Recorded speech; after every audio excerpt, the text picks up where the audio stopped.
Afuera, las ruedas de los carruajes aplastan la nieve con un crujido sordo. La ciudad despierta en cámara lenta, envuelta en un manto de escarcha. En aquel tiempo, el invierno era un desafío compartido. Un aroma denso a humo de carbón en las mansiones y a leña en los hogares más humildes inundaba cada rincón del aire gélido. Todos tenían una misma necesidad: el calor. Los cojines dispuestos alrededor del horno se convertían en el epicentro de la vida, el refugio donde la familia se reunía. Había un poco de conversación, pero sobre todo, mucho silencio y mucha paciencia.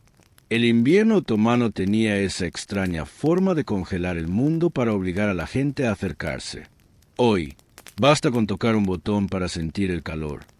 Pero en aquel entonces, el refugio provenía de la cercanía humana, del calor de los cuerpos compartiendo el mismo espacio. Nadie se quejaba del invierno, simplemente se aceptaba como parte del ciclo. Todos sabían que la nieve era, en el fondo, una promesa de abundancia. El frío pasaría, dejando atrás solo el eco de las brasas en el horno y la calidez de los recuerdos compartidos. Antes de que nos sumerjamos por completo en este viaje, tengo una pequeña petición para vos. Si disfrutas de este tipo de contenidos, te invito a suscribirte al canal. Tu apoyo es fundamental para que este proyecto siga creciendo. Además, escribime en los comentarios desde qué ciudad nos estás viendo y qué hora es allá, en este momento. Me encantaría saber quién nos acompaña en este rincón del mundo. Ahora, busca tu lugar más cómodo, apaga las luces y permitite cerrar los ojos. Si estás listo, comencemos este viaje pacífico. La mañana de invierno en el Imperio Otomano era un instante que ponía a prueba la voluntad humana. El silencio previo al amanecer era el momento en que el frío se volvía más punzante, más real. En la mayoría de los hogares, el fuego del horno se había extinguido durante la madrugada. Despertar, entonces, no era solo abrir los ojos, era entregar el cuerpo a la intemperie de la habitación. Cada vez que una extremidad salía de debajo de la colcha, el mundo exterior te recordaba su dureza. El Adán de la mañana era, por lo general, el primer latido del día. En los barrios silenciosos, la voz del muecín resonaba en el aire frío, provocando un movimiento lento y solemne en las casas. Cuando la luz pálida del alba se filtraba por el cristal, alguien abría con cuidado la tapa del horno y arrojaba algunas brasas vivas sobre la estufa. Calentarse tomaría tiempo, y ahí es donde la paciencia se volvía el hábito más importante de la mañana. Nadie se apresuraba. Las prisas, después de todo, no podían ganar la batalla contra el frío. El ritmo de la vida se volvía pausado, casi reverencial. El agua hirviendo, la ignición del fuego, el aire entibiándose poco a poco. Todo formaba parte de un ritual. En algunos hogares, los niños se turnaban para extender sus pequeñas manos sobre el calor del tandur, cuidando siempre que el más pequeño fuera el primero. Nadie soportaba verle temblar al niño. Los adultos, en cambio, se sentaban en un silencio profundo. A veces, la cara se lavaba con el vapor de un cuenco de agua caliente. Otras, bastaba con el calor del propio aliento. Había un respeto sagrado en ese silencio. Era un ritual necesario que alguien se levantara para arrojar más leña a la estufa. El crujido de la madera al arder era la señal de que, finalmente, el día había comenzado. Calentarse no era sencillo, pero con el tiempo se había convertido en un hábito de supervivencia. Cada uno había perfeccionado su propio método. Había quien calentaba piedras para introducirlas entre las mantas, o quien escondía ollas de cobre llenas de brasas bajo el lecho durante la noche. En las mansiones, el té se preparaba al despuntar el día con brasas traídas directamente del depósito de carbón. El vapor del té se entrelazaba con el humo de la estufa, dispersándose lentamente por el techo de la casa. El aroma de esa mañana invernal era una mezcla única. Un toque de madera quemada, el aroma terroso del té y la suavidad de la lana. En las ciudades otomanas, despertar antes de que saliera el sol también era un acto de fe en la abundancia del trabajo. Los comerciantes del mercado se ponían en marcha en plena oscuridad. Mientras caminaban por las calles empedradas, Bajo la nieve que aún caía, sus rostros se enfriaban, pero nadie se quejaba. La persiana que se abría con dedos entumecidos era, en realidad, la puerta hacia su sustento. En las tiendas, los maestros se frotaban las manos frente a la barbacoa, murmurando con esperanza que aquel sería, sin duda, un día fructífero. Las cafeterías apenas despuntaban con los primeros murmullos y los vendedores de bagels anunciaban su mercancía, gritando con la voz aún ronca por el frío que sus productos estaban recién horneados.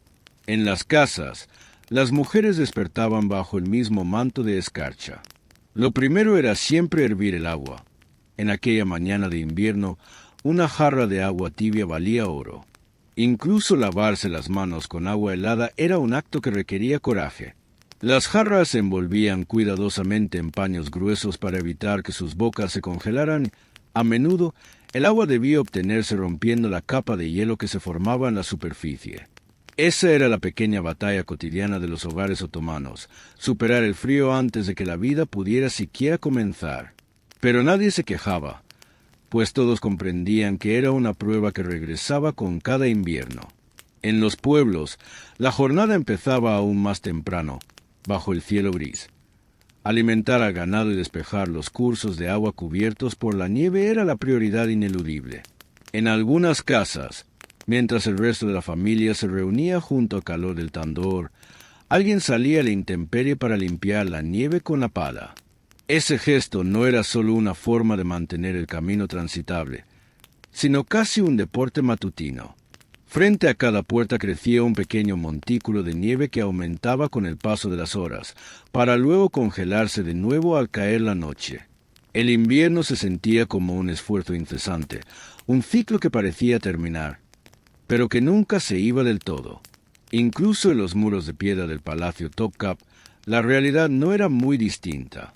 Ni siquiera las grandes dimensiones de sus estancias lograban escapar del frío. Desde muy temprano, los cortesanos cargaban pesadas brasas para entibiar la habitación del sultán, pero el viento se filtraba por todas partes, arrastrando el aire húmedo que subía desde el estrecho. Alfombras tupidas, cortinas pesadamente bordadas y capas de abrigo, todo funcionaba apenas hasta cierto punto. El invierno otomano no hacía distinciones. El frío afectaba al sultán tanto como al más humilde de sus súbditos. Mientras el pueblo luchaba contra las temperaturas, mantenía su orden con estoicismo. El invierno no admitía la pereza. La rutina era el salvavidas, encender la estufa, preparar el desayuno y disponerse para el día. Mientras en una casa el hilo se hilaba al calor del tandor, en otra el aroma de la sopa tarana, el pan caliente, las aceitunas y el queso anunciaban que la mañana había vencido al hielo.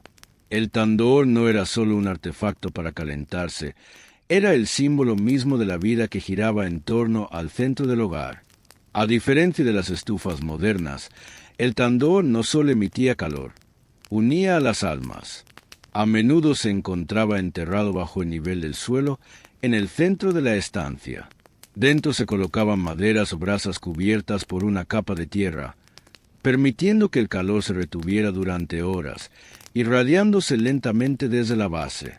Sobre él se colocaba una bandeja de hierro donde se disponían los cojines para quienes buscaban refugio. Aquella habitación era la más codiciada de la casa. En las viviendas más pequeñas, la familia entera dormía allí. Al despertar, las mujeres levantaban la bandeja para poner sobre ella el desayuno. El yogur se derretía y el pan se secaba con el calor, pero nadie se lamentaba. La presencia de la calidez era suficiente. Los niños apoyaban sus manos en el borde del tandur, a veces acurrucándose sobre para terminar de dormir, mientras los mayores, con las rodillas cubiertas, se dedicaban a rezar o a remover las brasas entre las cenizas con calma. Esos pequeños movimientos eran la esencia de la vida invernal. Lenta, serena y profundamente significativa. El tandor mantenía el interior acogedor durante todo el día, haciendo que el efecto de la nieve exterior se desvaneciera. Era allí donde las mujeres hilaban, cosían y narraban historias a los pequeños. En muchas casas, aquel rincón era conocido como la cabeza del tandur. Incluso cuando llegaban visitas, eran recibidas allí primero. En el Imperio Otomano existía una verdad indiscutible. Primero debías calentar el cuerpo para que la mente pudiera aclararse y la conversación pudiera fluir.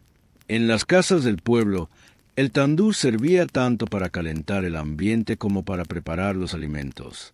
Las brasas de la tarde, custodiadas durante toda la noche, se revivían al alba, y sobre ellas se colocaba la olla del día, una sopa de tarana o de garbanzos, cocinándose a fuego lento. A veces, aprovechando el calor residual, también se horneaba la masa del pan. En otras palabras, el fuego del tandur no solo alimentaba el espíritu, sino también el estómago. Durante el invierno, el aroma del pan recién hecho, mezclado con el vapor de los caldos, se extendía lentamente por la casa y terminaba escapando al exterior. Cualquiera que percibiera ese aroma al pasar por la calle no podía evitar pensar: hay paz en esa casa. En las mansiones de los ricos, las cosas funcionaban de manera un poco distinta. El tandur solía ser reemplazado por estufas de grandes dimensiones, pero el hábito permanecía intacto. Las familias se reunían alrededor del fuego, sentadas en ese mismo silencio compartido. Solo cambiaba el escenario. Las alfombras eran más gruesas, los ventanales lucían cortinas más pesadas y ornamentadas. Sin embargo, el crepitar del fuego producía el mismo sonido, sin importar la clase social. El calor igualaba a las personas. Quizás por eso el invierno otomano era la estación en la que pobres y ricos se sentían más parecidos. El tandur era, además, el centro de comunicación del hogar. Allí se discutían las noticias del día, los rumores del barrio y las pequeñas vicisitudes de los vecinos. Si alguien se quedaba en silencio frente al fuego, los demás lo notaban al instante. «Parece que algo te preocupa», le decían. Las largas noches de invierno eran el momento en que la gente se prestaba verdadera atención. Mientras la vida afuera se ralentizaba hasta casi detenerse, la conversación crecía en el interior. En muchos hogares, el tandur se cubría con una gran manta pesada. La gente se arrastraba debajo y estiraba los pies, compartiendo el calor en lo que llamaban la cubierta del tandur. A veces eran 4 personas, a veces la familia entera, refugiándose bajo el mismo abrigo. Era una forma de retener el calor, sí, pero también una manera de estar cerca. Compartir esa manta era un acto tan natural y vital como lo es hoy cobijarse junto a un ser querido. El calor que se respiraba en la estancia provenía tanto del fuego como de la proximidad humana. Sentarse tranquilamente alrededor del tandur durante las noches gélidas era casi una meditación. Mientras el viento aullaba afuera, el fuego emitía un chasquido suave, y los rostros de los presentes se teñían de un tono rojizo a la luz de las brasas. Todos hundían la mirada en el fuego, y los pensamientos se volvían lentos y profundos. De vez en cuando, alguien rompía el silencio. «El invierno será largo este año», decía. Y otro respondía: «Bueno, ya estamos acostumbrados». Había una comunicación tan sencilla, tan despojada de artificios, que incluso las palabras se pronunciaban sin prisa. Durante los meses fríos, el rincón más valioso de cualquier hogar siempre estaba allí. En ese espacio, los ancianos descansaban, los niños estudiaban sus lecciones y la vida fluía sin sobresaltos. Allí no solo había calidez, sino una paz absoluta. La felicidad en el hogar otomano no estaba oculta en cosas llamativas, sino en los detalles más pequeños. Un poco de calor, una taza de sorbete, una manta compartida. Todo ayudaba a sobrellevar la existencia. Incluso en las épocas más duras, el suave crujido del tandur nunca cesaba. Las brasas escondidas bajo la ceniza cobraban vida cada mañana, y el ciclo de la vida recomenzaba. El frío, siempre amenazante, se quedaba fuera, contenido por esa calidez que todos compartían. En el Imperio Otomano, lo que llamaban desayuno era una de las comidas más sencillas e íntimas del día.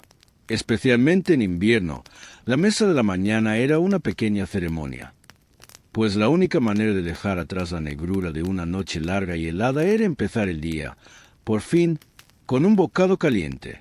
El desayuno no solo llenaba el estómago, también entibiaba el alma. Cuando todos tomaban su lugar en torno a la mesa, el sentido común parecía regresar tras la larga noche y el silencio del hogar comenzaba a disolverse con parsimonia. En aquel tiempo, el desayuno no era un despliegue de platos variados como los que conocemos hoy. Una única bandeja de cobre bastaba para reunir a todos en el centro, donde cada uno se sentaba sobre su cojín. Por más sencillo que fuera el banquete, siempre se disfrutaba en comunión. Incluso en las casas más pudientes, el número de cuencos era limitado. Lo que realmente importaba no era la abundancia de los ingredientes, sino el profundo sentimiento de unidad que nacía al compartir el alimento. Sentarse a la mesa en medio del frío invernal se consideraba un pequeño acto de gratitud. El protagonista indiscutible era, casi siempre, el pan caliente. En el Imperio Otomano, el aroma a pan recién horneado que escapaba de las panaderías apenas salía el sol envolvía los barrios por completo. La gente hacía fila incluso en medio de la nieve, envolviendo con cuidado los trozos de pan tibio para llevarlos a casa bajo sus ropas. El pan no era solo un alimento básico, era un símbolo de resiliencia. En los días más crudos del invierno, una rebanada de pan caliente se valoraba tanto como el calor mismo de la estufa. Acompañaban el pan con queso salado y aceitunas, alimentos resistentes que podían durar todo el invierno sin estropearse. En los hogares más urbanos y acomodados, la crema o la miel adornaban la mesa, pero en los pueblos el desayuno comenzaba casi invariablemente con un cuenco de sopa. Especialmente la sopa de tarana era el alimento constante de las mañanas invernales. Calentaba, saciaba y, en la sabiduría popular otomana, se consideraba casi una medicina. Preparada durante los meses de verano, secada minuciosamente al sol y almacenada para los tiempos de escasez, la tarana era la esencia del invierno. Bastaba añadir un poco de agua, una pizca de mantequilla y el polvo de la sopa a la olla, dejándola hervir a fuego lento. El vapor que se liberaba mientras la sopa tomaba cuerpo entibiaba el interior de la casa, convirtiendo aquel olor en el verdadero símbolo de la vida que resistía al invierno. Si ese aroma flotaba en el aire, significaba que, a pesar de la nieve, la vida continuaba su curso. En ocasiones, la leche caliente acompañaba la mesa. En las ciudades, el pregón de los lecheros que recorrían los barrios al alba era el sonido que anunciaba el despertar definitivo. La leche se hervía hasta que una capa de crema se formaba en la superficie, una delicia que los niños esperaban con ansias, especialmente si se rociaba con un poco de melaza como recompensa, dulce en los días gélidos. Por entonces, el té aún no era la costumbre universal que es hoy, y el café se reservaba para las reuniones de la tarde. Por eso, la gente solía beber leche o calentarse con agua de melaza. La melaza era vista como una fuente de energía indispensable, una suerte de combustible natural para quienes debían enfrentarse al trabajo bajo el frío extremo. En los pueblos, el desayuno se acompañaba a veces de trigo hervido, bulgur o alba de harina. Todo estaba pensado para proporcionar la energía necesaria para las tareas que esperaban afuera, en el mundo helado. Las conversaciones en la mesa eran breves y comedidas. Nadie se perdía en charlas innecesarias. Todos comían en un silencio respetuoso, un silencio que no era vacío, sino que honraba la paz de estar juntos bajo el calor del hogar. La mañana de invierno no admitía prisas. En las mansiones de los ricos, las mesas lucían una mayor variedad. Pasteles calientes, panes untados con cremas, mermeladas selectas. Pero el espíritu que las rodeaba era el mismo. Todos sabían que, sin importar la fortuna personal, nadie tenía privilegios frente a la helada. El calor del desayuno se sentía igual en el palacio del sultán que en la cabaña más humilde del aldeano. Al final, el estómago no entendía de clases. En el Imperio Otomano, siempre había un breve descanso tras el desayuno. Nadie se precipitaba a salir inmediato, pues el frío afuera era una muralla invisible. Las familias se reunían unos minutos más alrededor del tandoor o la estufa para conversar. Las rebanadas de pan que sobraban de la mañana se calentaban hasta quedar crujientes, a veces untadas con un poco de mantequilla. Ese pequeño detalle, ese sonido del pan tostándose, era el broche de oro que completaba la paz del despertar. Los días de invierno avanzaban con una parsimonia deliberada. Nadie afrontaba la jornada a toda prisa, pues todos conocían el camino. Un poco de frío, un poco de silencio y mucha solidaridad. Esos desayunos sencillos eran el tejido que hacía la vida habitable a pesar de la inclemencia. Fuera de la casa, el invierno otomano se transformaba en un mundo completamente distinto. Salir requería una preparación casi ritual. El exterior no solo estaba helado, el aire era húmedo, el suelo traicionero y el barro una presencia constante. Aunque muchas calles estaban pavimentadas, no eran caminos lisos. Con la mezcla de lluvia y nieve, se convertían en un lodazal helado bajo los pies. Un comerciante que se dirigía a su puesto o un estudiante que caminaba hacia la madrasa libraban una pequeña batalla en cada paso. En aquella época, las calles no se limpiaban con máquinas, era una responsabilidad compartida. Cuando nevaba, la gente salía con sus palas para despejar el frente de sus propias tiendas o hogares. Esa solidaridad vecinal era espontánea, nacida de la necesidad. Si alguien veía nieve sucia acumulada frente a la casa de un vecino, sabía lo que eso significaba. Allí vivía alguien enfermo o anciano, y sin demora acudían a ayudar. El invierno, más que aislar, obligaba a la gente a acercarse. Caminar por la ciudad exigía un calzado especial. No existían las botas modernas. La gente usaba sandalias de cuero grueso, impermeables por naturaleza, que se combinaban con gruesos calcetines de lana, a veces con hierba seca en el interior para aislar la humedad. El objetivo no era tanto mantener el pie caliente, sino evitar que se empapara, pues la humedad era la verdadera enemiga. Por las noches, las familias introducían piedras calientes dentro de los zapatos para asegurarse de que estuvieran secos a la mañana siguiente. Los ricos, por su parte, lucían zapatos más vistosos, bordados con gamuza, aunque la elegancia solía resultar peligrosa en el invierno otomano. Un zapato resbaladizo era una invitación al desastre. Existía un dicho popular que rezaba: quien no protege sus pies no verá el fin del invierno. Y es que un resfriado mal curado podía arruinar la vida de un trabajador. Los zapatos no eran solo una prenda de vestir, eran un instrumento de supervivencia. El sonido de la nieve bajo las pisadas se fundía con el silencio de la ciudad. Los carruajes de caballos avanzaban con lentitud, aplastando el manto blanco, mientras los pasos de los ciudadanos resonaban en las callejuelas que conducían al centro. De vez en cuando, alguien resbalaba, levantando los brazos en el aire para mantener el equilibrio, y aunque los presentes pudieran esbozar una sonrisa, nadie se burlaba. Todos habían vivido la misma experiencia. El invierno borraba, por un momento, cualquier jerarquía. Todos, grandes y pequeños, estaban expuestos al mismo frío y al mismo barro. Incluso los mercados, usualmente vibrantes, se volvían lugares sosegados. Los puestos se cubrían con lonas y los vendedores buscaban refugio en los rincones. Terminar el día sin resfriarnos, decían con frecuencia, un deseo que en aquella época era, en esencia, la oración más sincera de la jornada. Aun así, el invierno traía consigo sus propios tesoros, productos que sólo cobraban sentido bajo el frío.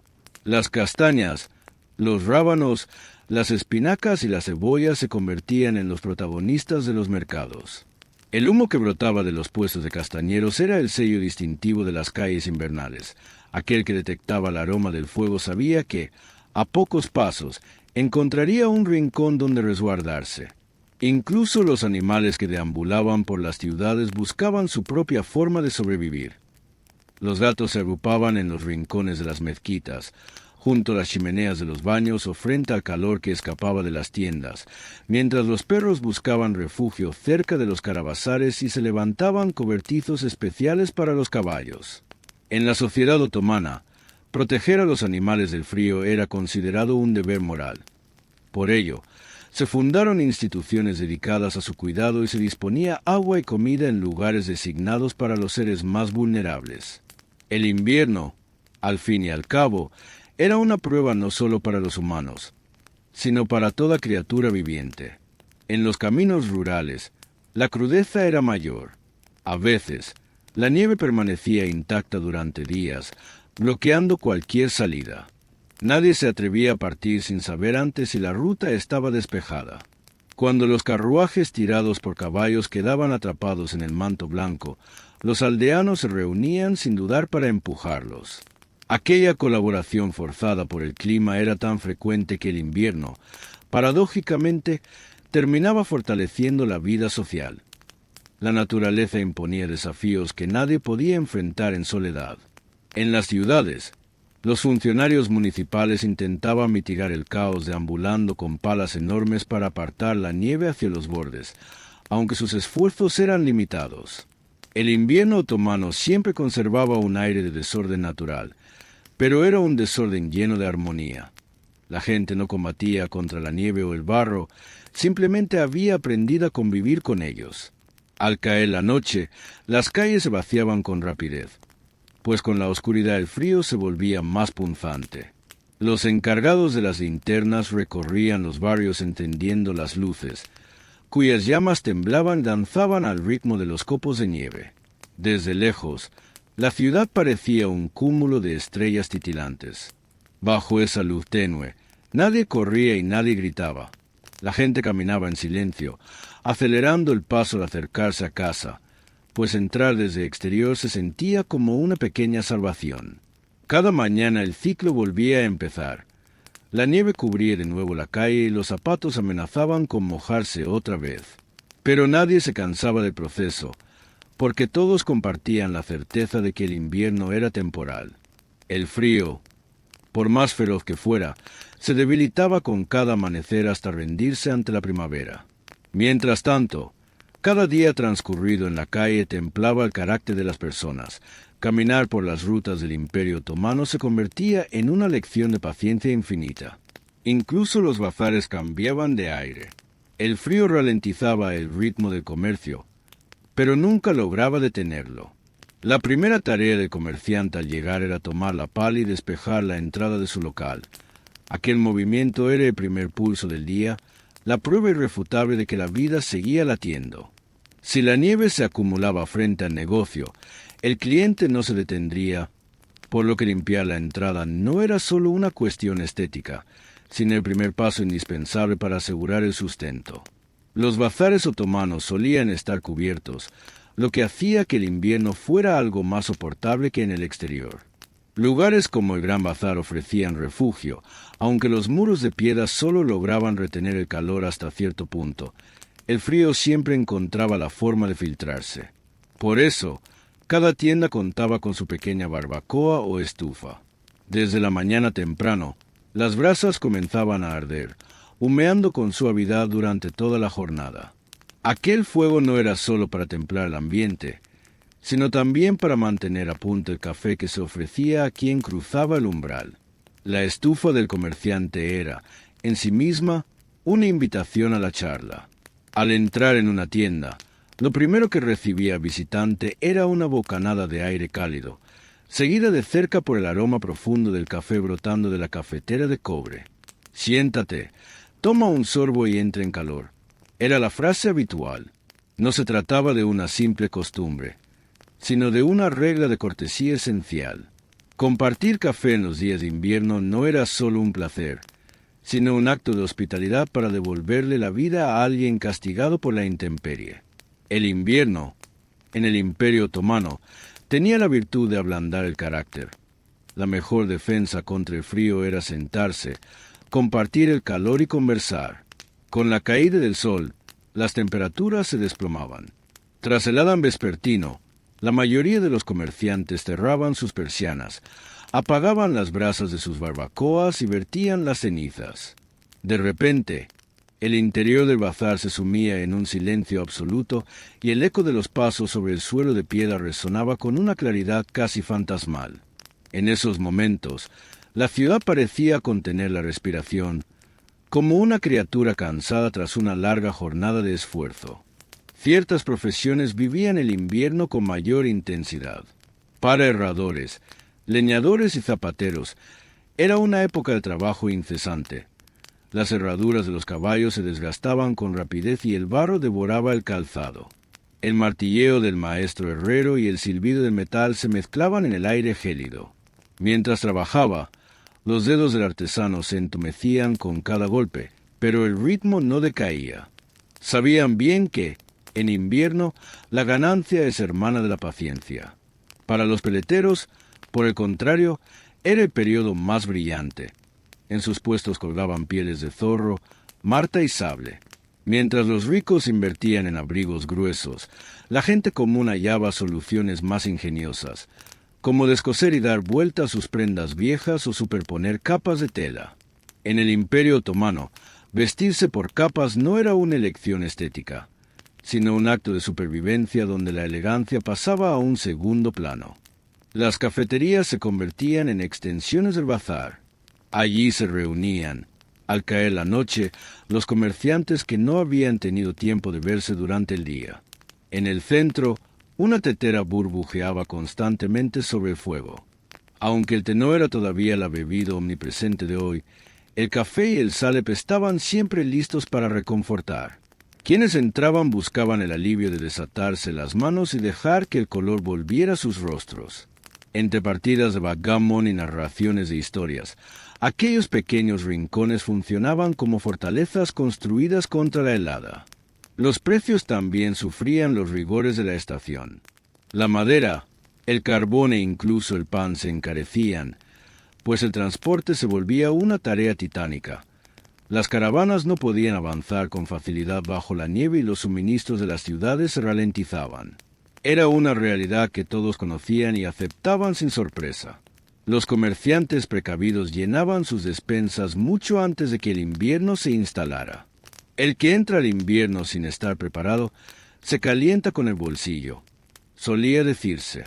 En otras palabras, quien no tomaba precauciones terminaba pagando el precio de su descuido. Incluso el sonido de los bazares cambiaba en esos días, volviéndose más sosegado, como si la misma ciudad estuviera aprendiendo a susurrar bajo el peso de la nieve. El sonido del martillo del herrero, el filo del cuchillo del carnicero y el chasquido de las tijeras del sastre se percibían más lentos, como si el invierno los hubiera cargado de un peso extra. Los movimientos se enfriaban, pero nadie se detenía. El trabajo era, en el fondo, otra forma de generar calor. Para los comerciantes, seguir en movimiento era la única manera de sobrevivir. A veces, al llegar el mediodía, se instalaba un gran caldero en el centro del mercado donde se distribuía azura caliente o sopa de lentejas. Esa ayuda se reservaba especialmente para los comerciantes más humildes cuando la estación se volvía inclemente. En esos instantes, todos se reunían alrededor de la olla, y la sopa tomada con un cucharón de madera parecía devolverles la vida. Ese calor compartido en medio de la helada era uno de los tesoros más grandes del invierno. Por la noche, cuando las puertas del bazar se cerraban, la ciudad no quedaba en silencio total. Los encargados de las linternas y los guardias tomaban el relevo. Los primeros encendían las luces de la calle mientras los segundos caminaban con cautela, vigilando que ninguna chispa fuera a provocar un incendio. Aquellos centinelas, recorriendo las calles en el frío más profundo, eran los guardianes insomnes de la ciudad. Aunque los comerciantes ya habían regresado al abrigo de sus hogares, la calidez de la jornada aún se sentía en el ambiente. Incluso en los días más duros, el bazar otomano nunca se detenía por completo. Quizás hubiera pocos clientes, pero las conversaciones nunca faltaban, pues los comerciantes luchaban contra el frío juntos, jamás en soledad. La invitación del vecino a pasar a su tienda para calentarse un poco era el saludo más sincero de la estación. Por eso, el bazar no era solo un lugar de comercio, sino un refugio de amistad donde el frío no podía resistir por mucho tiempo. En el Imperio Otomano, los meses de invierno se medían no solo por el termómetro, sino por la madera acumulada. La forma más sencilla de conocer la prosperidad de una familia era observar el tamaño de la pila de leña en su jardín. La madera era el verdadero dinero de la temporada. Antes de que el primer frío apretara, todos se hacían la misma pregunta: ¿tendremos lo suficiente? El suministro de leña era un sistema complejo. En las grandes ciudades como Estambul, la madera llegaba desde los bosques circundantes al Cuerno de Oro en barcos, para ser distribuida luego en carruajes de caballos. Noviembre era, cada año, la temporada de la leña, y los tocones apilados frente a las casas eran una preparación silenciosa ante el invierno. Pero no todos tenían recursos para asegurar el combustible. En los barrios pobres, la gente recurría a 1000 métodos para combatir el hielo. Algunos aprovechaban el aserrín de los talleres de carpintería, otros los restos de madera de las construcciones. A veces se quemaba leña que producía mucho humo, pero ese humo, denso y fuerte, era una señal de vida. Anunciaba a todo el vecindario que la casa estaba caliente. Además de la madera, las familias más pudientes utilizaban carbón, aunque su humo fuera más espeso y exigente. Por ello, se colgaban paños húmedos en las ventanas para filtrar el aire y, dado que el peligro de incendio aumentaba con el uso frecuente de chimeneas, existía el oficio del limpiador de chimeneas, un experto que recorría los tejados casa por casa. Era posible adivinar el estado de una familia simplemente observando el humo que emergía del tejado. Un hilo fino y constante indicaba abundancia, mientras que un humo gris e intermitente era el signo de la escasez. En las zonas rurales, el combustible era una cuestión de solidaridad social. En los pueblos, cada quien cortaba su leña en las montañas antes de que la nieve lo cubriera todo. Pero si algún vecino estaba enfermo, anciano solo, la comunidad entera se unía para llevarle su parte, asegurándose de que nadie pasara el invierno sin el fuego necesario. Existía una regla no escrita, pero sagrada: ningún vecino debía pasar el invierno sin leña. En aquellos tiempos, el fuego se consideraba un bien tan vital como el pan, y la ausencia de brasas en un hogar era casi sinónimo de tragedia. La madera solía apilarse con esmero en el patio junto a la pared exterior, cuidando de dejar espacio entre los troncos para que el aire circulara. Para los niños, aquellas pilas eran un patio de recreo donde esconderse, pero para los adultos representaban la seguridad y la calma. Nadie sabía a ciencia cierta cuánto duraría el invierno, así que cada hogar intentaba almacenar todo lo posible, pues el combustible no solo era necesario para el calor, sino para la vida cotidiana. Las brasas del tandor eran las que daban vida tanto a la sopa de la mañana como a la cena. Por eso, las mujeres seleccionaban la leña con sabiduría.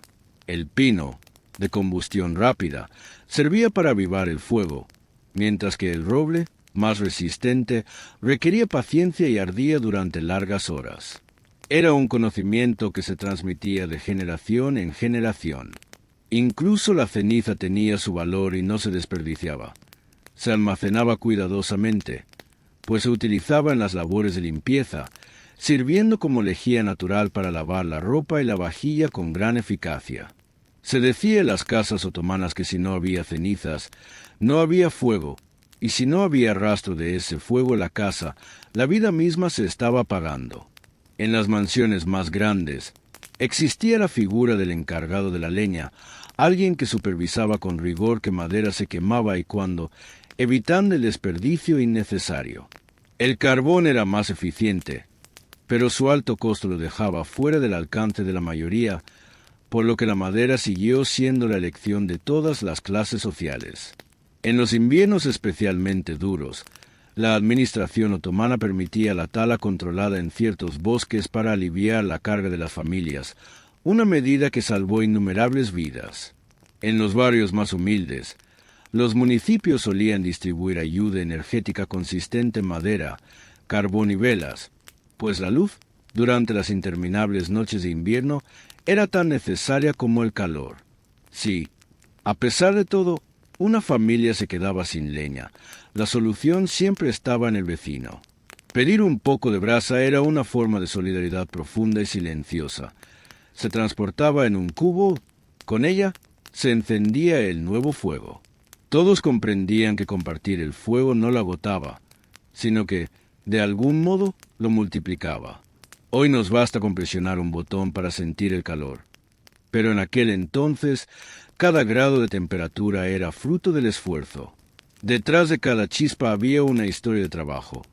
El corte, el transporte y el cuidado constante. El mayor lujo en invierno no era una manta, sino ver la estufa arder con fuerza. Por ello, el pueblo otomano no veía el fuego solo como una herramienta, sino como el corazón mismo de la estación. Cada columna de humo que se elevaba hacia el cielo era una declaración de vida, y la última brasa escondida bajo la ceniza era, ante todo, una señal de esperanza. Esa chispa volvería a estallar a la mañana siguiente, y el ciclo de la vida recomenzaría. El palacio de Topkap, con toda su magnificencia externa, era un lugar crudo en su interior. Situado en un punto estratégico, recibía directamente el azote del viento del Bósforo. Si en verano aquella brisa proporcionaba un alivio bienvenido, al llegar el invierno, el mismo viento se transformaba en un frío penetrante que ponía a prueba la resistencia de quienes habitaban sus muros. La idea de que la vida en un palacio era sinónimo de calidez no podría estar más lejos de la realidad. La estructura del palacio de Topkap, con sus muros de piedra, sus patios abiertos y sus techos inalcanzables, hacía que mantener una temperatura agradable fuera una tarea casi imposible. Cada mes de noviembre, el palacio se transformaba bajo un protocolo estricto. Se desplegaban alfombras gruesas por todas las estancias y se colgaban forros de piel en los alféizares para contener las corrientes. Sin embargo, el frío siempre lograba filtrarse, manteniendo una frescura constante en los pasillos que ni siquiera los caftanes de seda, forrados con pieles de sable, ardilla o zorro, lograban aplacar del todo. El sistema de calefacción dependía enteramente de las brasas. En diversos puntos estratégicos se disponían grandes barbacoas de cobre, latón o plata. Cada mañana, los funcionarios encargados del fuego deambulaban por las dependencias, reponiendo las brasas con una precisión quirúrgica, pues encender un fuego en cada habitación exigía una vigilancia constante para evitar el humo y los peligros de incendio.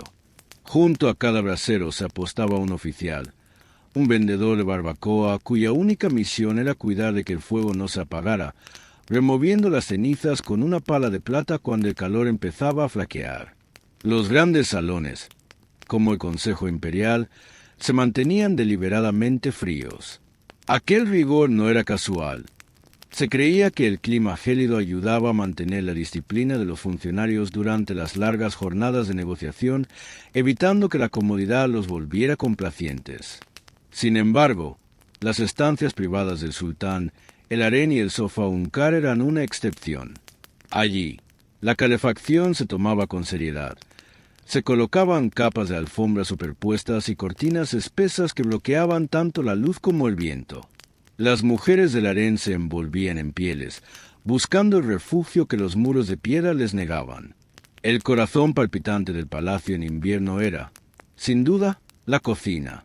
Allí, enormes calderos servían sin descanso, no solo para preparar los banquetes, sino para garantizar agua caliente y un refugio para los empleados. Era el lugar más acogedor de la residencia. Los guardias, al hacer el cambio de turno, solían desviarse hacia la cocina para entibiarse antes de regresar a sus puestos. El humo que ascendía desde aquellas chimeneas era la firma vital del palacio. El día que el humo cesaba, se decía que el edificio entero quedaba enmudecido. En invierno, los jardines del palacio permanecían desiertos. Las fuentes se apagaban. Los pájaros del aviario eran trasladados a recintos cerrados y las piscinas de mármol, amenazadas por las grietas que provocaba la helada, se cubrían con pesadas telas. En los días de nieve, el silencio se adueñaba de los patios. La estampa era sublime, pero al mismo tiempo aterradora. Una concubina que observara la escena desde la ventana del harén podía sentir el peso del frío en sus huesos mientras miraba la imagen brumosa del Bósforo. El personal del palacio vivía en una lucha perpetua contra el invierno. Chambelanes, porteros y fogoneros mantenían una rutina incesante: transportar leña, encender braseros y recoger cenizas. Era un tráfico interno que nunca terminaba.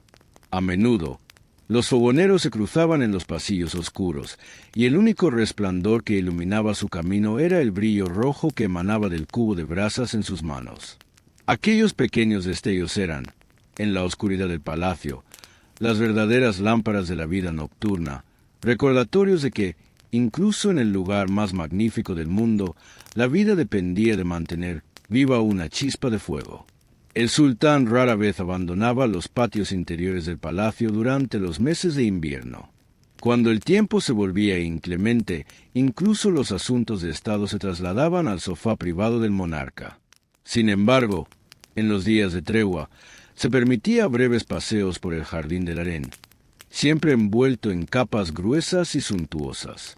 Era una imagen curiosa.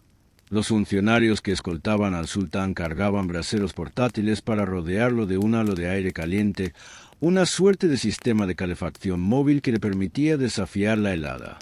El frío del palacio alteraba también la acústica. Los ecos en los vastos pasillos de piedra se volvían opacos y pesados, y las conversaciones se reducían a un susurro. En invierno, el palacio se sumía en un silencio profundo, una paz extraña que se entrelazaba con el rugido de la tormenta en el exterior. Quizás por eso se decía que el invierno era la estación en la que el Estado realmente respiraba. El ruido del mundo exterior disminuía y todo se concentraba en la quietud del trabajo interno. Los niños eran, sin duda, quienes mejor recibían la nieve. Los pequeños príncipes del harén salían a jugar entre copos cuando el patio se volvía blanco, y aunque los sirvientes limpiaban el lugar casi al instante, esos pocos minutos de alboroto eran los momentos más alegres del palacio. A veces, el sultán observaba desde la ventana y dejaba escapar una leve sonrisa. Por un instante, el peso del imperio sucumbía ante la sencillez de una bola de nieve. Las noches invernales, largas y densas, se iluminaban con lámparas de aceite que hacían brillar las brasas de los braseros. Mientras el viento aullaba sobre el Bósforo, en el interior solo se escuchaba el crepitar del fuego. Esa diferencia entre el caos exterior y la calma interior describía el alma misma del palacio. La naturaleza reinaba afuera, pero dentro la gente se calentaba con paciencia. Las mesas otomanas en invierno eran un reflejo de esa armonía. Nada era casual. Los alimentos se seleccionaban cuidadosamente para calentar el cuerpo, transformando la comida en una forma de vivir en sintonía con las estaciones. Las recetas ligeras del verano cedían el paso a platos de cocción lenta que exigían tiempo y dedicación. La sopa era, sin duda, la reina del invierno. Desde la tarana, la compañera más confiable, preparada en verano y almacenada para los meses de escasez, hasta las contundentes sopas de lentejas, yogur de trigo, manitas. Cada cuenco era una medicina. El vapor que emanaba de la olla al hervir con mantequilla no solo llenaba el estómago, sino que lograba entibiar el alma misma de quien la probaba. Los garbanzos con carne también ocupaban un lugar central. Se cocinaban durante horas, con una paciencia que solo el invierno permitía. La carne era un lujo compartido, y aquel guiso se convertía en un símbolo de solidaridad. Siempre se cocinaba una cantidad mayor para enviar un plato al vecino. Dejar un cuenco humeante en la puerta de alguien durante una jornada de nieve era el lenguaje silencioso de la amabilidad en los barrios otomanos. Las grasas también cambiaban según el termómetro. Como el aceite de oliva se congelaba con facilidad, la mantequilla y el sebo se volvían los reyes de la cocina. El aroma de la carne asada o de la alba de harina, dorándose mantequilla, impregnaba el aire de los barrios por las mañanas. Por eso, al recordar el invierno, no solo venía a la mente la blancura de la nieve, sino el chisporroteo reconfortante de la mantequilla en la sartén. El bulgur, mucho más accesible que el arroz, se convirtió en el grano fundamental del pueblo. Un pilaf humeante, acompañado de yogur o pepinillos, era capaz de saciar el hambre durante las largas y frías horas de la jornada, otorgando la energía necesaria para resistir hasta el día siguiente. El pueblo otomano entendía que el cuerpo, al trabajar bajo el frío, reclamaba combustible. Por eso, las comidas invernales eran densas y nutritivas. Esta marca de la estación se reflejaba incluso en los postres. Mientras los sorbetes frescos dominaban el verano, el invierno pertenecía a la alba de harina, un dulce que era, ante todo, una ceremonia. Mezclar la alba durante los días gélidos, rodeados por el calor del tandoor, era un ritual compartido. El sonido de la cuchara al revolver la masa espesa era la música de la estación, y decir vamos a preparar alba equivalía a una invitación a pasar tiempo juntos. El sálep representaba el alma de aquel invierno. Mezclado con leche caliente y espolvoreado con canela, era el confort definitivo. Los vendedores ambulantes, cargando sus calderos de cobre por las calles, anunciaban su mercancía con una voz que era el presagio inequívoco de las tardes frías. En la cocina, los platos de verduras también cambiaban, privilegiando lo resistente: repollo, puerros, espinacas y apio. El repollo relleno de carne, un clásico especialmente querido por las familias de origen rumeliano, llenaba la casa con un vapor que empañaba las ventanas, como si la cocina lanzara un desafío silencioso a la escarcha del exterior. Aunque en las mansiones ricas los menús ostentaban guisos de cordero, arroz con almendras y postres de dátiles, el principio rector era siempre el mismo: el alimento debía calentar desde adentro. No importaba la clase social, el objetivo era mantener el fuego interno encendido. La dieta seguía un ritmo inalterable: sopa por la mañana, guiso a mediodía, pan y yogur al caer la noche, pues el hábito era la armadura más eficaz contra la inclemencia. El mayor tesoro no eran los banquetes lujosos, sino la paz de retirarse al tandoor tras la comida, sintiendo el estómago lleno y el aire templado, mientras el viento aullaba en vano contra las paredes. Aquel invierno otomano no era solo un desafío para los hombres, sino para todos los seres vivos. En las ciudades, los animales eran considerados miembros activos de la sociedad, y cuidar de ellos era un deber compartido. Los caballos y las mulas, que sostenían el transporte de la ciudad sobre sus espaldas, eran quienes más sufrían bajo la nieve y el barro. Por eso, con la llegada de la estación, sus dueños implementaban preparativos minuciosos. Los animales eran cubiertos con mantas gruesas y se les aplicaba una protección especial en las patas. Incluso las herraduras se reforzaban con clavos diseñados específicamente para evitar resbalones sobre el hielo. Esta práctica, conocida como herradura de invierno, era una constante en Estambul, un gesto de respeto hacia aquellos compañeros de trabajo que, al igual que los humanos, debían resistir la misma tormenta. Las colinas y los caminos de piedra se volvían un terreno mortal bajo la nieve. La situación era aún más compleja en las rutas de las caravanas, donde camellos y mulas enfrentaban el frío extremo mientras cargaban pesadas mercancías por los pasos de montaña. En las regiones altas de Anatolia, las caravanas aguardaban a que el día avanzara para partir, esperando que el clima cediera apenas un poco. El vaho que escapaba de las narices de aquellos animales al respirar marcaba el ritmo pausado de la marcha, una estampa que para los viajeros simbolizaba la pura resistencia. Las autoridades y los municipios tomaban precauciones especiales para los animales de carga. En Estambul llegaron a establecerse fundaciones dedicadas exclusivamente al bienestar animal. Instituciones que se ocupaban de caballos, burros y perros, disponiendo comida en las calles durante las nevadas más severas. Existen registros en los archivos otomanos de la distribución de cebada para los animales que sufrían escasez durante el crudo invierno. Para los otomanos, los animales no eran solo bestias de carga, sino seres dignos de compasión. Los gatos, habitantes predilectos de las ciudades, eran considerados casi intocables. Vivían en mezquitas, madrasas y hasta en palacios.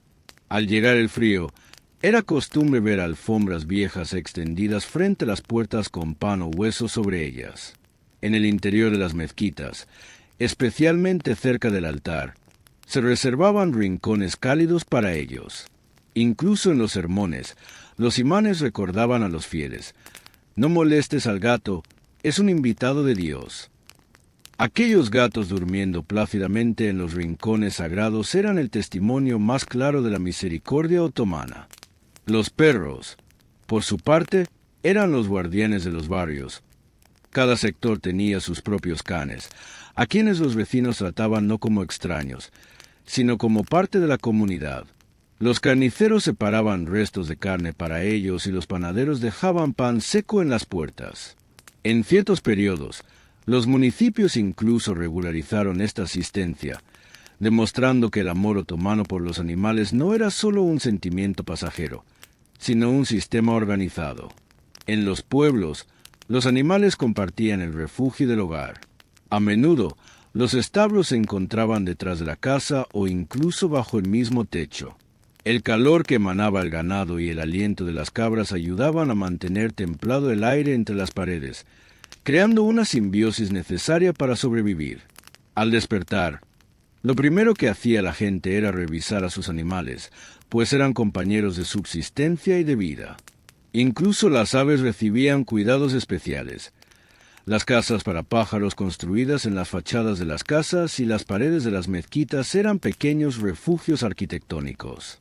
Ver a los pájaros resguardarse en esos nichos de piedra durante las ventiscas era un detalle de elegancia y humanidad que la gente observaba desde sus ventanas, encontrando en ellos una pequeña lección de esperanza.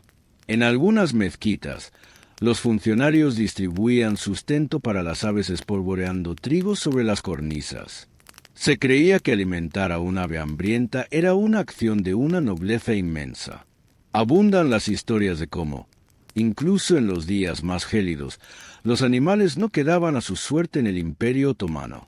Se cuenta de jóvenes que, al encontrar un burro abandonado en mitad de una tormenta, lo cubrieron con una manta y lo llevaron hasta el refugio del Tandor, o de grupos que formaron cadenas humanas para pasar agua de mano en mano a un caballo atrapado en un camino bloqueado por la nieve. Historias como estas demostraban que, en aquella época, nadie se sentía ajeno al sufrimiento del otro. El frío no era un problema individual, era un enemigo compartido. La visión otomana hacia los animales sorprende aún hoy, pues ese amor no nacía de una ley escrita, sino de un profundo reflejo cultural. La gente no sentía una lástima distante, los consideraban sus iguales. Cualquiera que viera a un ave temblar bajo la escarcha buscaría dejarle agua o refugio con sus propias manos, sin esperar reconocimiento alguno. Esa bondad vivía en el silencio de lo cotidiano. Cuando el invierno cedía y el aire se volvía más amable, la alegría era colectiva. Los gatos del jardín de la mezquita se extendían bajo los primeros rayos del sol, y los perros rodaban en el barro que dejaba la nieve al derretirse. Aquella escena marcaba el adiós definitivo al invierno. La naturaleza volvía a respirar y la frontera entre los hombres y los animales se borraba una vez más. La limpieza en invierno era, en el Imperio Otomano, casi una proeza de ingeniería. Con el agua congelada, el jabón endurecido y las toallas resistiéndose a secar, el aseo se convertía en un desafío. Sin embargo, nadie lo descuidaba. Al contrario, se decía que mantener el cuerpo limpio en los días fríos no solo era una cuestión de salud, sino un acto de coraje. La mayoría de las casas no contaban con una sección de baño fija, así que se improvisaba.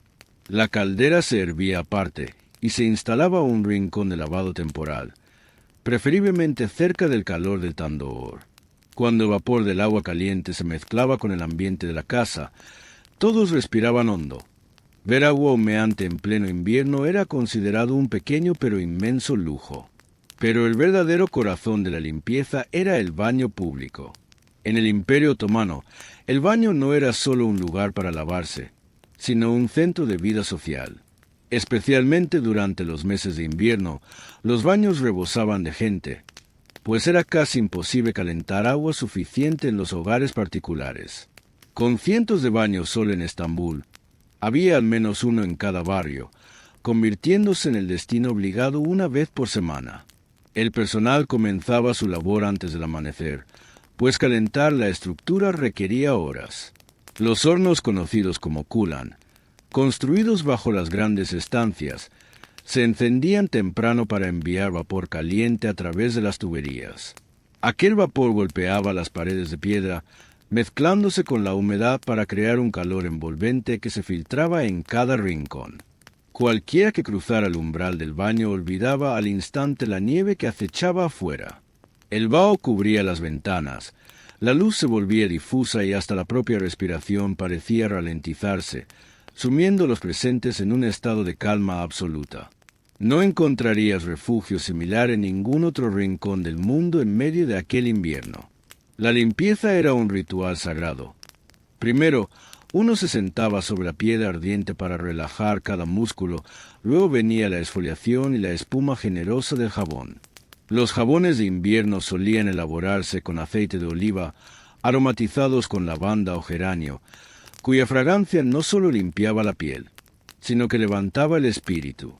Quien salía del baño siempre lucía la misma expresión, una mezcla de cansancio ligero y una paz absoluta, profunda. Los baños cumplían también una función médica vital. Como la medicina era un lujo inalcanzable para muchos, el baño se consideraba un lugar curativo. Se decía que quien lograba sudar en sus salas quedaba libre de cualquier mal, pues la sudoración se entendía como una renovación necesaria del cuerpo.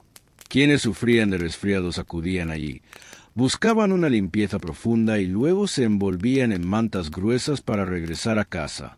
Para las mujeres, el baño era el centro de su vida social.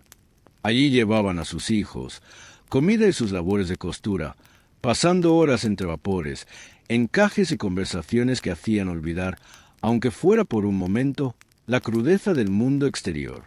En los pueblos donde no había baños públicos, cada uno recurría a su ingenio. Algunos se lavaban junto al tandor, otros derretían la nieve para mezclarla con el agua tibia. En ciertos puntos de Anatolia, lavarse con nieve se consideraba una señal de limpieza y, sobre todo, de valentía, una forma de desafiar al invierno en su propio terreno. Los niños, ajenos a las dificultades, convertían aquello en un juego. Se calentaban junto a la estufa, saltaban a rodar por la nieve y corrían de vuelta al calor. Aquellas risas eran, quizás, la mejor manera de aceptar la dureza de la estación. Conseguir agua era otro desafío, pues las fuentes se congelaban y los pozos quedaban sellados por el hielo. La gente almacenaba agua con antelación en grandes vasijas, barriles o jarras, cubriéndolas con paños y añadiendo un toque de sal para evitar la congelación. Trucos sencillos que, en aquel tiempo, salvaban vidas. El vapor del baño actuaba, además, como un gran ecualizador social. Sobre la piedra caliente, el estatus desaparecía. Tanto el rico como el pobre, armados solo con un guante de exfoliación o una pastilla de jabón, sentían el mismo calor. Esa lucha compartida contra la helada derretía las jerarquías y fortalecía los vínculos. Sin embargo, abandonar el baño exigía precaución, pues el choque térmico entre la calidez interior y el invierno que acechaba afuera era brutal. Salir requería atención, pues la diferencia de temperatura era capaz de hacer temblar incluso a los más fuertes. Por eso, los encargados del baño advertían siempre que era necesario cubrirse bien la cabeza y caminar con lentitud. Al salir, el vapor del cuerpo se congelaba al contacto con el aire, creando una estela donde el calor del cabello se fundía con la caricia del frío extremo. Era el momento preciso en que uno se reencontraba con la verdadera cara del invierno. Al llegar a casa, el ritual se cerraba sentándose de inmediato frente al tandor. Una sopa caliente, tomada con el cuerpo aún relajado por el baño, daba el cierre perfecto a una jornada de paz absoluta. El pueblo otomano comprendía que al invierno no se le vence, se le habita en armonía. La limpieza era, quizás, la forma más noble de esta convivencia. La noche invernal era el instante más pausado y profundo del día. El sol se ocultaba temprano y la ciudad se sumía en un silencio tenue. Las velas, filtrándose por las ventanas, teñían de un color amarillento las piedras de la calle. En esos momentos, el tiempo parecía cobrar peso y la dureza del frío exterior se disolvía ante la suavidad del refugio. La luz era limitada, un tesoro que no podía quemarse en vano. Sin electricidad, las velas, las lámparas de aceite o las de queroseno dictaban el ritmo de la velada. La penumbra reinante daba paz al ambiente, obligando los ojos a entrecerrarse y a las voces a bajar el tono. Bajo esa luz trémula, la gente hablaba con lentitud, y el parpadeo de la llama marcaba el compás de las palabras. Muchos descubrían que la mejor forma de combatir el frío era simplemente disminuyendo la velocidad de la vida. Las noches se pasaban en comunidad. La familia se reunía sobre las alfombras alrededor del calor del tandor o la estufa. Cada quien tenía una tarea. Unos tejían lana, otros surcían calcetines, y siempre alguien narraba historias para los niños, quienes terminaban rindiéndose al sueño, envueltos en mantas, mientras el crujido del fuego se mezclaba con el aullido del viento. Cada golpe del vendaval afuera hacía que el calor del hogar se sintiera más íntimo, más necesario. La conversación era, en sí misma, el mayor entretenimiento. Si el invierno es largo, la historia no será corta, decían. Las noches interminables eran la cuna de nuestra narrativa. Los abuelos hilvanaban hechos del pasado con la magia de los cuentos de hadas, transfiriendo así la memoria de una generación a otra. Muchos de los relatos que hoy leemos en los libros nacieron al calor de esas brasas. En algunos hogares, la noche se vestía de música. Un oud, un ney o un tambor acompañaban himnos o canciones antiguas entonadas con voz suave. No era un entretenimiento ruidoso, sino una forma de paz interior. Las melodías se entrelazaban con el chasquido de la estufa, resonando por toda la casa. La gente solía decir que, en esos momentos, incluso el sonido se volvía cálido. No existía medida del tiempo. Las horas se volvían cortas y las lámparas se consumían lentamente. Cada uno medía el paso de la noche desde su propio interior, hasta que alguien, notando que el fuego se extinguía, pronunciaba el aviso final. El brasero se ha enfriado, ya es tarde. Alguien se ha quedado sin velas. Es hora de dormir. Añadía otro, y el sueño surgía de forma natural, sin planes ni urgencias. El cansancio del día se filtraba poco a poco por los poros, y mientras una voz aún hilvanaba una frase, los párpados del otro cedían. Así, la noche se entregaba a la mañana casi sin ser notada. Si en las ciudades las veladas eran un refugio de quietud, en los pueblos eran centros de vida vibrante. Las estancias se convertían en puntos de reunión donde los hombres charlaban y compartían el sustento, reafirmando que nadie pasa frío en la habitación del pueblo, pues el fuego de uno bastaba para todos. Allí se desgranaban las noticias del día y se resolvían los pequeños conflictos comunitarios. La solidaridad era, durante el invierno, el tejido que mantenía a la aldea unida. Mientras tanto, las mujeres tejían su propio universo en el hogar. Tras dormir a los niños, se volcaban sobre alfombras, tapices y lanas. Aquel trabajo no era solo una forma de producción, sino la excusa perfecta para la conversación. Las palabras fluían con la misma destreza con la que las agujas entrelazaban el hilo. Hablar mientras trabajaban les permitía olvidar el paso del tiempo y la caricia del hielo que acechaba al otro lado de la pared. En las noches de invierno, la luz no solo ofrecía claridad, sino una profunda sensación de seguridad. Cuando la oscuridad cubría el mundo, el destello que se filtraba por la ventana de una casa lejana era un bálsamo para el caminante. Significaba que allí había alguien, una presencia que latía. Incluso aquel que se sentía perdido podía hallar su dirección siguiendo esa pequeña estrella artificial. Por eso, en el Imperio Otomano, estaba mal visto apagar por completo la luz de la ventana. Siempre debía quedar una llama, por pequeña que fuera, como una bendición para el hogar y una señal de guía para el forastero. Para los niños, las noches de invierno eran el escenario donde sus sueños cobraban más fuerza.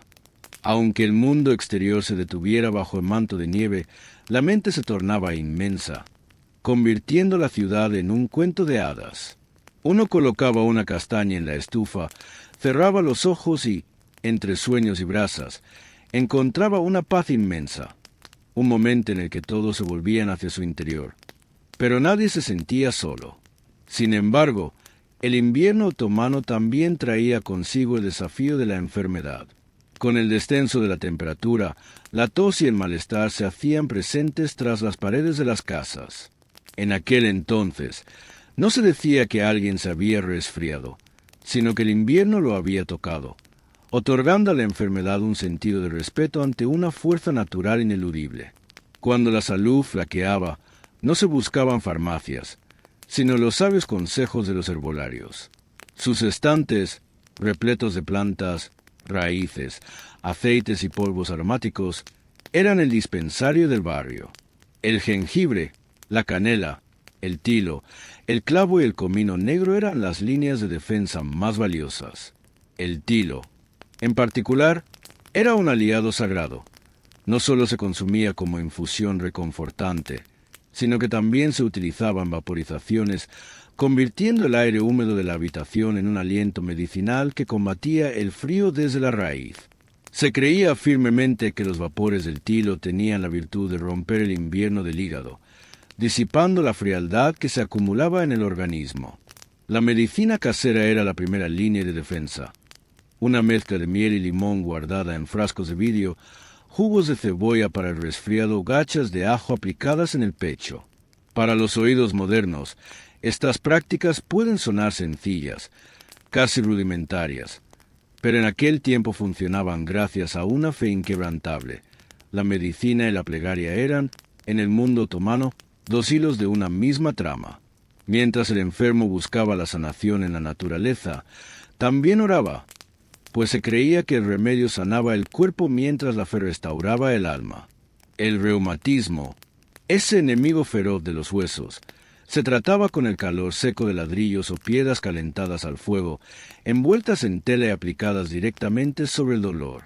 La presión y la temperatura se aliaban para aliviar la rigidez.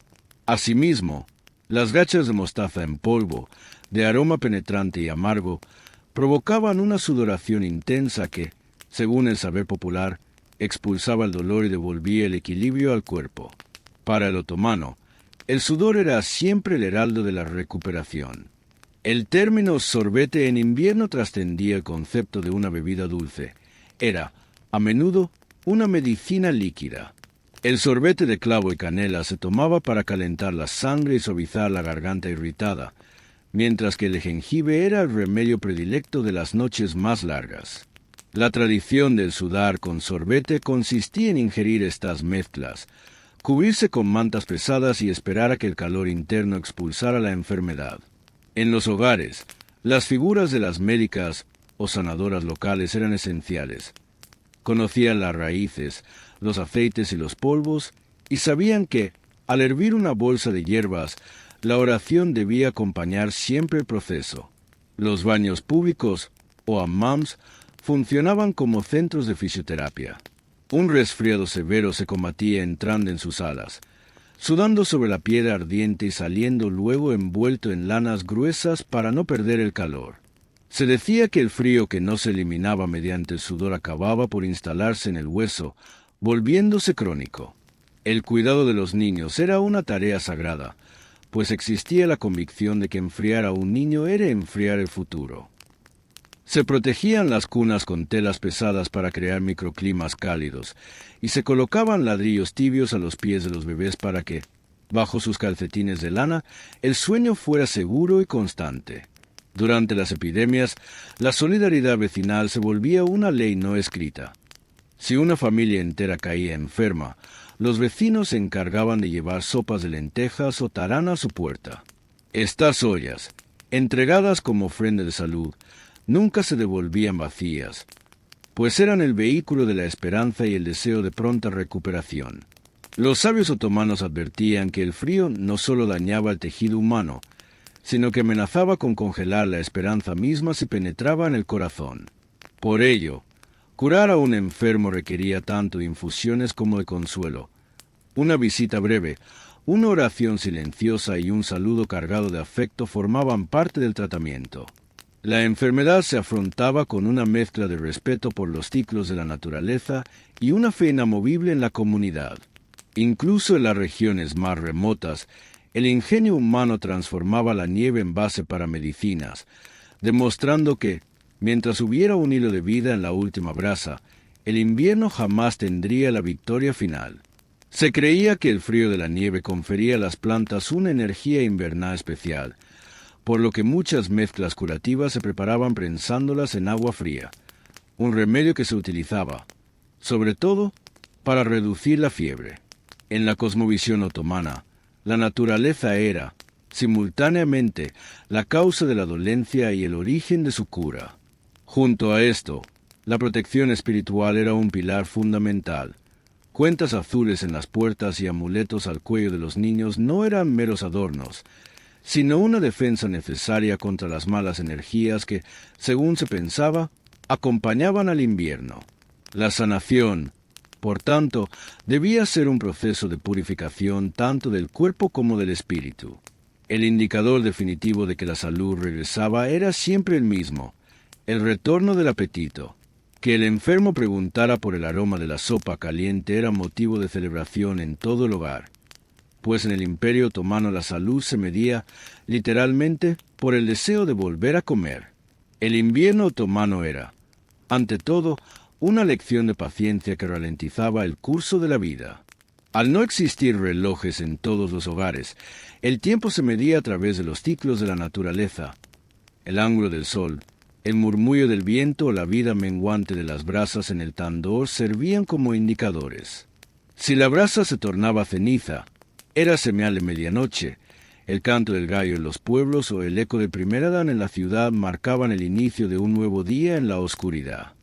Aunque el ritmo de la actividad exterior descendía, nadie permanecía ocioso, pues el pueblo otomano decía con sabiduría que la mente del ocioso se congela. Mantener las manos ocupadas era una forma de resistencia. En los hogares se tejían alfombras, se reparaban herramientas y se hilaba lana mientras se narraban cuentos. Estar activo era la armadura contra el letargo que el frío imponía no solo al cuerpo, sino a la voluntad. Incluso en las mansiones más ricas, la opulencia se reducía. La ostentación del verano daba paso a la sobriedad del invierno, y las grandes celebraciones eran reemplazadas por la tradición del invitado de invierno. Estas reuniones eran íntimas, reservadas para los amigos más cercanos, café, unas pocas delicias turcas y una conversación pausada. Ya no eran largas mesas de banquete, sino pequeños círculos de amistad donde valor no residía en la abundancia, sino en la calidez de la compañía. En aquel tiempo, el invierno era la estación en la que el mundo decidía reducir la velocidad, recordándole a todos que, mientras hubiera un fuego y una historia que contar, el tiempo no pasaba, simplemente se habitaba con calma. En los pueblos, el invierno funcionaba como una pausa social, una tregua donde el tiempo perdía su tiranía. Al quedar los caminos bloqueados por la nieve, las fechas perdían su sentido. Lo único que realmente importaba era si el fuego seguía vivo en el hogar. El invierno se convertía así en la época de la introspección, el momento en que las familias hacían el balance del año que se iba. Superar la estación no era solo una cuestión de calendario, sino una victoria, una medida de resiliencia ante la naturaleza que, para muchos, se celebraba con el sencillo orgullo de haber sobrevivido otro invierno. La vida diaria encontraba su estructura en el ritmo de la oración, el esqueleto que sostenía las horas. Aun bajo el frío punzante, el trayecto hacia la mezquita se realizaba con paso cuidadoso. En el interior del templo, aunque el aire no fuera cálido, reinaba una paz que envolvía a los fieles, permitiéndoles entrar en comunión con la comunidad y con su propia fe. Era allí donde el invierno resonaba en silencio, fortaleciendo el espíritu mientras el cuerpo se aquietaba. La convivencia en las casas se volvía inevitablemente más estrecha. En el reducido espacio de las habitaciones, cada suspiro o tos se escuchaba, forzando a las familias a una cercanía que alternaba entre el conflicto y la reconciliación. Para los niños, sin embargo, el invierno era un reino de maravillas donde las alfombras se transformaban en castillos y las almohadas en colinas. Cuando la nieve caía, las reglas del mundo adulto parecían suspenderse. Para ellos, el reloj se detenía y la felicidad se hallaba en ese instante de juego ininterrumpido. En las ciudades, por el contrario, la supervivencia residía en la monotonía. La repetición de los horarios y la regularidad del comercio funcionaban como una fórmula silenciosa para mantener el orden. Ese flujo lento de los días obligaba a la gente a pensar con mayor profundidad. En las noches, los temas de conversación, el sustento, la salud, el futuro de los hijos, eran intensos, aunque siempre se interrumpían por alguna risa espontánea. Esas carcajadas, breves pero sinceras, surgían en medio del silencio invernal como una declaración de resistencia. Eran la prueba de que, pese al frío, la vida seguía latiendo. El pueblo otomano no percibía esa lentitud como una pérdida, sino como una oportunidad de oro. El invierno era la temporada de la paciencia, una preparación necesaria para la recompensa de la primavera. Al final de la estación, cuando los días comenzaban a estirarse y la luz ganaba terreno, la gente se detenía a mirar el camino recorrido. Pronunciar la frase «el invierno» duró mucho, pero pasó no era solo un alivio. Era un consuelo compartido y un motivo de orgullo. Habían navegado la oscuridad con calma y perseverancia, sabiendo que, tras el silencio y la nieve, la vida siempre encontraba la forma de brotar de nuevo. Para el pueblo otomano, el tiempo no se medía por el simple paso de los días, sino por la profundidad de la experiencia vivida. El invierno no se marchaba de golpe, se disolvía con una lentitud solemne, dejando tras de sí un mundo húmedo y exhausto. Cuando la gente decía que el clima se volvía más suave, no aludía solo a la temperatura, sino a una transformación en el ánimo colectivo. Después de meses de silencio, paciencia y espera, la vida comenzaba, por fin, a desentumecerse. A medida que los bancos de nieve frente a las casas se derretían, pequeños arroyos serpenteaban por las calles, convirtiéndose en el cauce improvisado de los barcos de juguete que los niños fabricaban con palitos. Mientras los más pequeños celebraban el deshielo, los adultos se entregaban a la tarea de reparar los daños silenciosos que el frío había dejado. Techos goteantes, tablas sueltas y puertas desgastadas. La limpieza de las chimeneas, el desmantelamiento de las estufas y el reposo del tandor marcaban la última tarea de la estación. Sin embargo, existía una cautela instintiva. Nadie se fiaba del todo de los primeros brotes, pues el dicho popular advertía que marzo te hará mirar por la puerta y quemar picos y palas. Por eso, los abrigos no se guardaban de inmediato y el cofre de la leña se mantenía con una reserva por seguridad. Pero cuando, por fin, los aldeanos pisaban la tierra y se agachaban para aspirar su aroma húmedo, sabían que la recompensa por su paciencia había llegado. La frase «gracias a Dios que vimos este invierno» resonaba en todas partes. Era un suspiro de alivio, un profundo soplo de alegría que relajaba las tensiones acumuladas en los rostros y permitía, al fin, que las manos salieran de los bolsillos. Para el otomano, la primavera era mucho más que una estación. Era un acto de gratitud.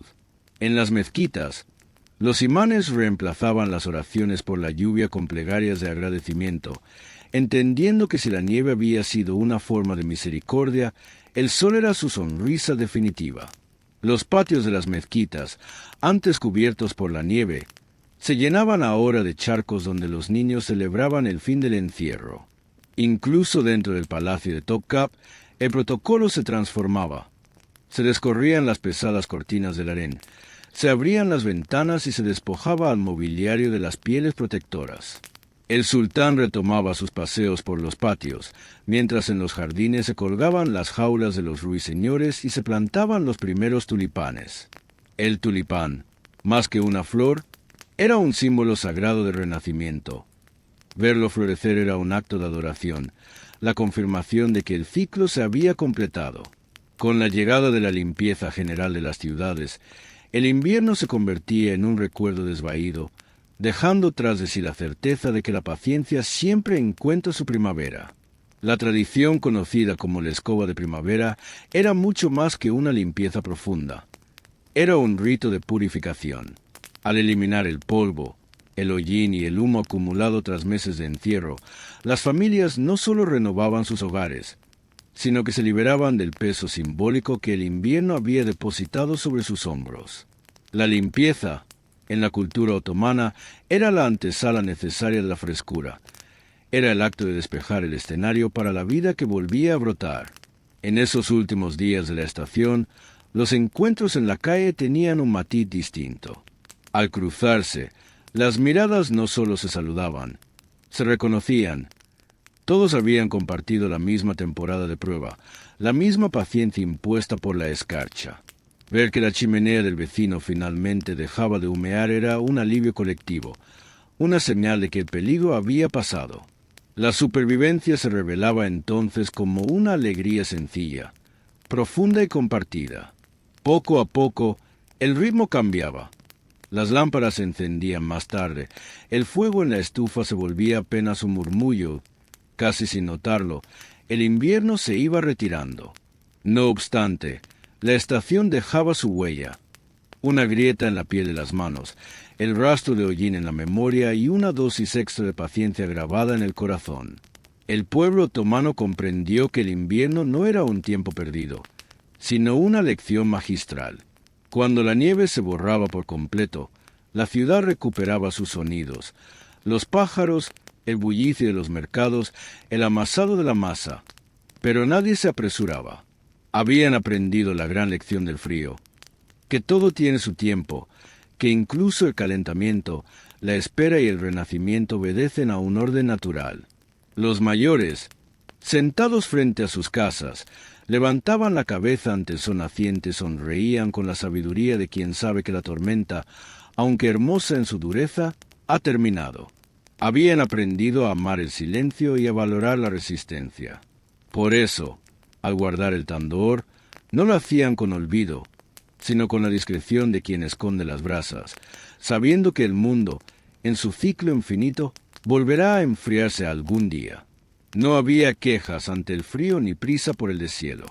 El fin del invierno no se recibía con gritos desbordados, sino con una gratitud silenciosa y sincera, volviendo lentamente a la vida cotidiana con una madurez nueva, forjada en la espera. Ahora, al igual que aquellos antiguos habitantes de la ciudad bajo la nieve, es tiempo de recoger la lección. Deja de pensar, detén el ajetreo de las horas. Cierra los ojos, respira profundo. El invierno ha terminado, la historia se ha completado y el ciclo está en paz. Que el descanso sea profundo y el sueño tranquilo. Buenas noches.